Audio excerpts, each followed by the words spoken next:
Glad to have you on the program Beyond 100 Days. I am Abosedi Adeniraduremi.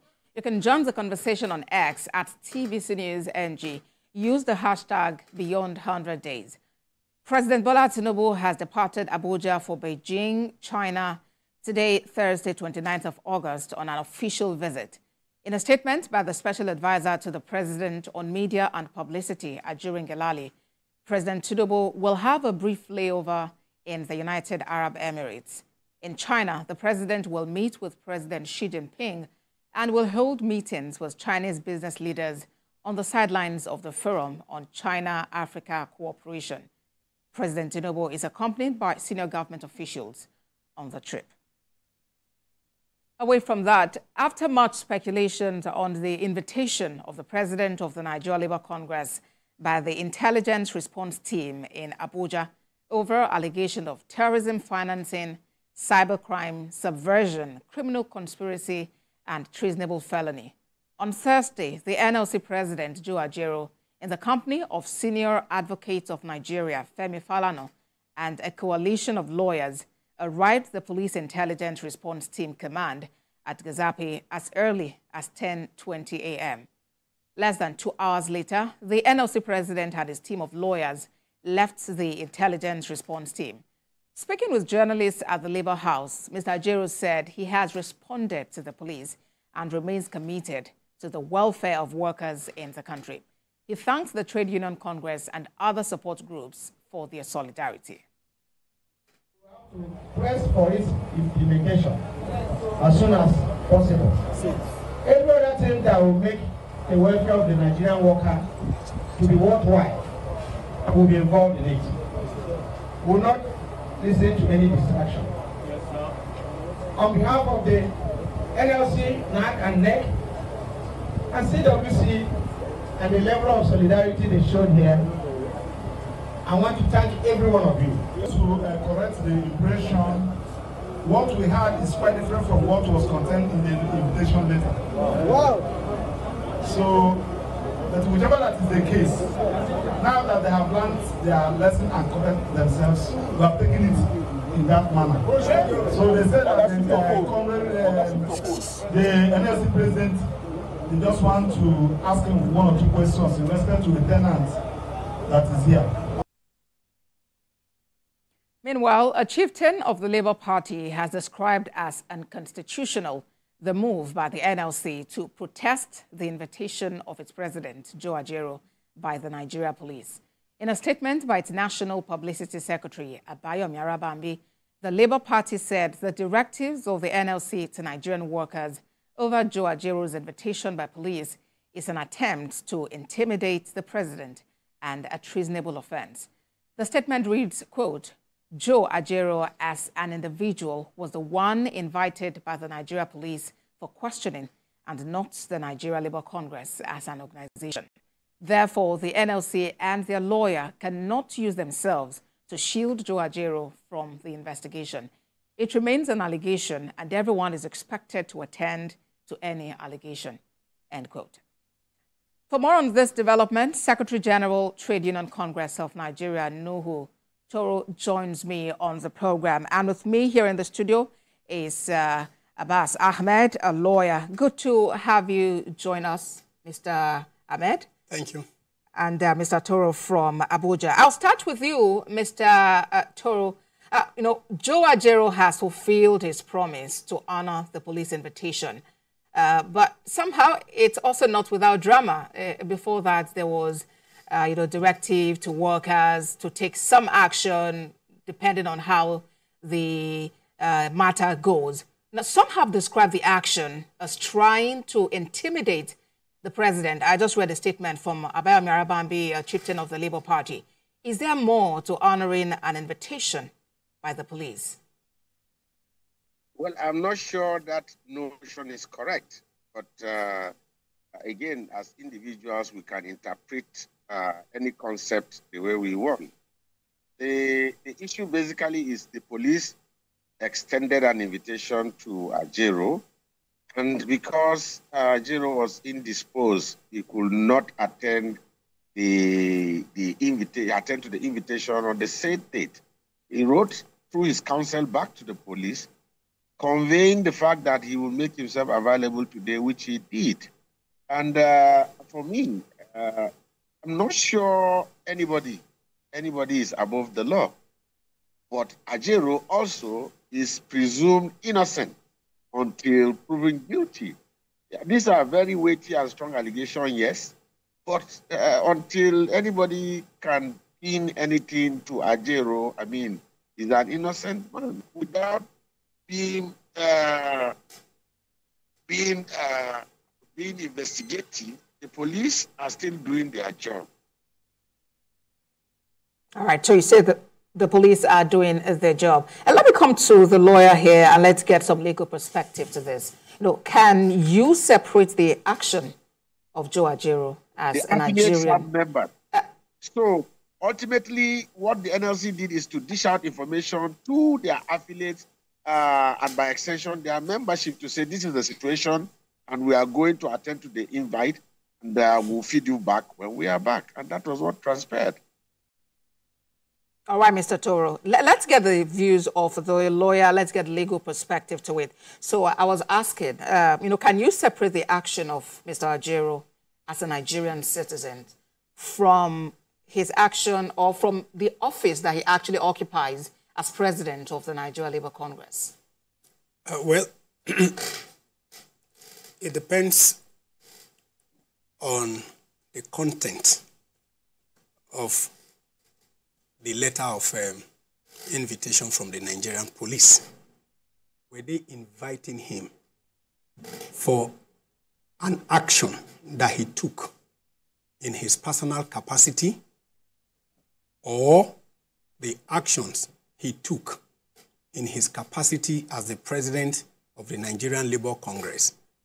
I listened to the first public relations officer when he was being interviewed by Seun Okinbaloye on channels, that they raided the NLC building because they have an intelligence report of a suspect that has been on the watch list of the Nigerian police for so long, and that in the process of raiding the NLC premises, where the suspect occupies as a tenant, they saw correspondence between the Labour Congress and the suspect. The information they did not avail the public is the content of the correspondence. Was the correspondence in relation to landlord-tenant relationship, or was the correspondence in furtherance of the commission of a crime for which you could hold the Labour Congress for the offense of conspiracy? Those facts were not available to the public. So, but the police has a right to invite anybody for questioning, for investigation. It's a power that the law, the Nigerian Police Act, has given to them. They can invite anybody for questioning, investigation. And as a citizen, you also have the right to go with your lawyers, because that is the provision of the law presently. You are entitled to be represented by legal, and you tell your own side of the story. But those allegations are weighty, they are serious. Treasonable felony, terrorism, they are serious offenses that no citizen that is alleged to have committed those offenses will take lightly. All right. Let's hear from Mr. Toro again. The relationship between, what is the relationship between the police raid on the premises of the NLC and this invitation now that's been extended to Mr. Ajaero and which he has honored? Are you privy to there being any connection between these two incidents? Yeah, there is, because you can't sever the two. You can't sever it in the sense that the suspect is the tenant in Labour House. Labour House is owned by the Nigerian Labour Congress. So from that standpoint, you'll agree with me that there is some sort of connection. However, the police also made it clear to us during the interaction, because I was there, I was on ground with Ajaero, that when they came to the NLC, they did not break into the NLC's office, which is domiciled on the 10th and the 1st floor, and that their target basically was the 2nd floor. They also avail us with the fact that they obtained all of the necessary documents from the authorities before they embarked on that operation, and that their target was not the NLC. They made it emphatically clear. That was the bookshop, ABAB bookshop. And of course, it was arising from that raid that they got the documents they wanted, even though the suspect was not there. So, head or tail, you cannot sever the event, the two instances from the other. All right, Mr. Toro. We need to take a break now. When we come back, we'll continue to explore different angles to this developing story. Please stay with us.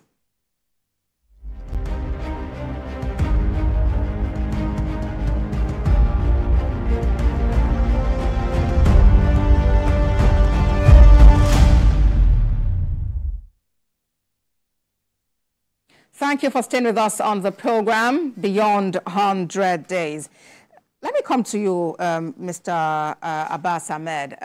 Let's talk about the connection now between, what has happened with this development now with Mr. Ajaero. We have heard Mr. Toro talk about the fact that, there seems to be connection between these two incidents, the raid on the premises and eventually the invitation that has been extended to Mr. Ajaero. And now, what could be the connection from the legal perspective, really? Well, you see, like I said, the police has the power to investigate the commission of crime in Nigeria, and in the course of preventing the commission of a crime, they have the right to invite anyone. But you see, the police could have done better under the circumstances we have found ourselves. Now, you said the purpose of raiding the NLC building, you have no business with NLC, and that was why you never went to their office, didn't break into their office, and that you went straight to the 2nd floor in pursuit of a suspect and information, and you were able to get the information. Now, you should help to douse the tension in the society, because the dramas could have been avoided if you come out plainly to say, well, we have nothing against the NLC. If you have anything also against the NLC, based on the information, the documents probably you were able to cut away, you should also be able to tell the society that the basis for your invitation is that you got a document linking this suspect with the NLC president, probably in a form of conspiracy to commit an offense, and that is the basis you are invited there. Because now, the general perception is that probably you are witch hunting the man because of their activity, the protests and all the rest of them. Those are, so when somebody said that they are trying to, is it oppress the president, or what language did he use? That no, it is the handlers of this issue that are even creating problem for the president. The government in what way? The government already has problems on their hand because of the economy, the challenges, the unemployment, the difficulty, the hardship. They shouldn't be creating issues that will cast the government in a bad light. Let's bring in Mr. Toro. Earlier, Mr. Toro, you were talking about the fact that there seems to be a connection between these two scenarios. And then you mentioned that, Mr. Ajaero is innocent until proven otherwise, which is what the law actually states. But after that raid, it was the NLC that was out there propagating the fact that their office was raided, their bookshop was raided, persons were arrested, and, you know, all sorts happened. Where did those allegations, where did those claims come from, if indeed the police did not touch any other part of the building except the second floor where they felt a suspect was? Please, if you can hear me. Go ahead.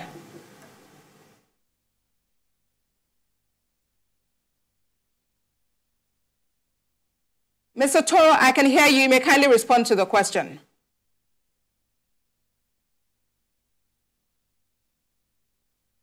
All right, we'll get back to Mr. Toro. And coming back to you, Mr. Ahmed, do you share the opinion of those who think that a legal representation was actually not necessary at this stage? No, he has a right. He has a right under the law. In fact, every Nigerian is entitled. Each time the Nigerian police invite you, you should go with your lawyer. Because that's what the law says. That you are in fact, the police is even enjoined under the Police Act of 2020, the new police, to inform you that you have a right to be silent and refuse to answer any question until you have access to your legal representative. Because most times, I'm not just talking of, the NLC president is not someone that any police officer can cajole or compel to write incriminating statement. But I can tell you categorically, and I'm saying it on air, go to the average police station, the divisional. I'm sorry, there are some police officers who do not have any business being in the police force at all. They will help and compel suspects to incriminate themselves in statements writing in the police station. I'm clear-cut witness. I'm saying this as a stakeholder in the enterprise called Nigeria. I have tremendous respect for many senior police officers and professional police officers, but we have some police officers who have no business being in the Nigerian police force, who will arrest suspects and compel them under duress. So you feel that a legal representation absolutely, absolutely, very necessary. Right. Absolutely. If Mr. Toro is back with us, Mr. Toro, the question I was asking is about why the organized labor really is fronting the fact that their office was raided when what the police came to do was to get a suspect who was a tenant in their premises. Well, like I said, you cannot sever the two from one another because ABAB Valley Bookshop is domiciled on the second floor of the Labour House. Labour House is owned by the NLC. However, the place in question was ab initio not even given to the suspect that the government is looking for, so to say. It was given for socialist democracy, a combination of the civil society in Nigeria, which later culminated into a bookshop. So, head or tail, you cannot sever the connection because the building is owned by the NLC and the property is owned by the NLC. Of course, certainly, you can't sever it. So does it then mean that, you know, Labour had just first gone ahead to make claims that were incorrect and then later trying to backtrack on what they'd said? I'm not sure the claim is incorrect because the place that was raided is still Labour House. Of course, Labour House has about 10 floors. So, alienating second floor of the Labour House in itself would not be fair to the Labour movement. So, the Labour House was still raided because the second floor and by extension, ABAB Valley Bookshop is domiciled in Labour House. That's the point. So does it mean then that if anything incriminating is found on the second floor, then it's something that Mr. Ajaero himself has to take responsibility for? No. Absolutely. And again, it's important we stress this point. We are not trying to cordon and abate criminals. And that is why the police must be diligent in doing their job. They should do a thorough investigation so that whoever is involved, is brought to book. We don't condone indiscipline, and it's not in our character. The labor movement is a honorable organization, and you know it. So let the police do their job. What we are only concerned about is the way and manner, which suggests that the investigation has already been concluded if you saw the allegations that were lodged. So we are saying the police should have conducted a thorough investigation, before going public. But however, that is what they seem to be doing now, because the Deputy Commissioner of Police that interrogated Ajaero told us that investigations are still ongoing. And we urged them, we told them to be diligent and do the best they can to ensure that they unravel it, so that, the truth will come to the public there. Everybody will know what really transpired and who the culprits are. Let's come to Mr. Ahmed in the studio. In the eye of the law, Labour House, has a tenant. Labour is claiming that the facility was raided despite the fact that it was one of the floors. So by law, can Mr. Ajaero take responsibility for whatever document, whatever indictment is found on that second floor? Under the law, you cannot, it's so elementary in the Police Act of 2020 that you cannot hold another man responsible for the criminal conduct of another person, except you can link that both conspired to commit that offense. If Ajaero by no means is connected to whatever be the document or the commission of the offense they are investigating, he has no business being invited, except they can establish. Well, it would have been better if they had taken time to conduct their investigation properly. Going out to say you are inviting somebody for terrorism charges and all that, those are serious offenses. But then, Mr. Ahmed, why is Labour accusing the police of raiding their building, their facility? Because that house belonged to Labour Congress. And like he rightly said, the bookshop probably is a coalition of maybe civil societies, and of course, the Labour Congress. Look, I'm sure that what Labour probably was trying to do was to bring it to the attention of the public that their house, their property, was actually raided by the Nigerian police. Because you see, one of the problems we have, and I can tell you categorically, is that in Nigeria today, the deficit of trust between the citizenry and the institutions of state is so huge that most times you can't even predict what your institutions of state are capable of doing. And so for anybody that has been at the receiving end of probably a dysfunctional system, maybe they're just trying to cry out for people to know that, well, before anything goes wrong, let it bring it to the attention that our house is being raided in case tomorrow they are implicating us for one thing or the other. Because most times, Showore has been in court for several years, all manner. Most times you charge people for very serious offenses, and at the end of the day, you don't even have what it takes to establish those offenses. You waste our resources, you waste our time, you create anarchy in the society, you create disaffection for the government. That's how I was saying. There are things you do. The perception, you simply just damage the reputation of the government when you do not do your homework very well. Because at the end of the day, if this man is not found liable for the offenses and all the rest of them, people will just come to the conclusion it was the government that was trying to witch hunt him. And whose image is damaged? The government. All right, Mr. Ahmed, he's honored the invitation. We'll wait to see how it goes in the coming days. Mr. Nuhu Toro is the General Secretary of the Trade Union Congress of Nigeria. Thank you so much for being a part of the program. And Abbas Ahmed is a lawyer. Thank you so much for giving legal perspective to this issue. Thank you.